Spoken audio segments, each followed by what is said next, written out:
কারো বিশ্বাসের প্রতিদানে ছুরি মেরেছ পিছন থেকে, তোমাকেও সে স্বাদ গ্রহণ করতে হবে একদিন, সময় কোনো আজ থেকে। দেখ ভাই, নামি দামি ব্র্যান্ডের জামা কাপড় পরলেই স্মার্ট হওয়া যায় না। স্মার্ট হতে প্রয়োজন ভালো ব্যবহার, সুন্দর একটা মন। অনর্গল কথা বলে সমস্যা সৃষ্টি করার থেকে চুপচাপ থাকাই শ্রেয়। জানেন তো, আজকের দিনে কেউই কষ্টের কথা জেনে ভরসার হাতটা বাড়িয়ে দেয় না। এটাই সব থেকে কষ্টের জায়গা।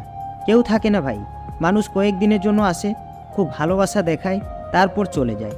একটা মৃত মানুষকে ভুলতে আমাদের যতটা না সময় লাগে, তার চাইতে বেশি সময় লাগে জীবন্ত মানুষকে ভুলতে।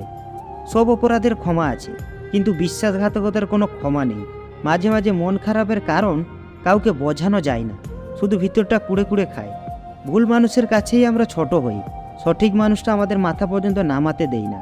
যারা তোমাকে ধরেই নিয়েছে তুমি খারাপ, তাদেরকে প্রমাণ দেওয়ার দরকার নেই যে তুমি কেমন। যন্ত্রণা সহ্য করতে করতে একটা মানুষ একসময় পাথর হয়ে যায়। কষ্টটা যতই বড় হোক, একটা সময় পরে আর আওয়াজ বের হয় না। প্রিয় মানুষগুলো যখন মন খুলে মনের কথা বলে, তখন সত্যি নিজেকে পৃথিবীর সবচেয়ে সুখী মানুষ বলে মনে হয়। আমরা এমন একটা জেনারেশনে আছি যেখানে সম্পর্কের মূল্যায়ন নেই, আবেগ অনুভূতির দাম নেই, বিশ্বাসের মর্যাদা নেই, কথা দিয়ে কথা রাখার কোনো প্রচেষ্টা নেই, সব ঠুনকো। আমাদের জীবনে সবাই থাকার পরও, সব কিছু থাকার পরও দিন শেষে একটা নির্দিষ্ট মানুষের অভাব আমরা কি ভীষণভাবে অনুভব করি। মনে হয় কেউ আমাদের সাথে না থাকুক, অন্তত আমাদের পাশে এসে থাকুক। দূর থেকেই খোঁজ নিই, যত্ন করুক, আগলে রাখুক। বৃক্ষরোপণ করলে আজীবন তার সুফল পাওয়া যায়, আর ভুল রোপণ করলে আজীবন চোখের জল দিয়েই তার মূল্য চুকাতে হয়। কাউকে আঘাত করতে কি শারীরিক আঘাতের প্রয়োজন হয়?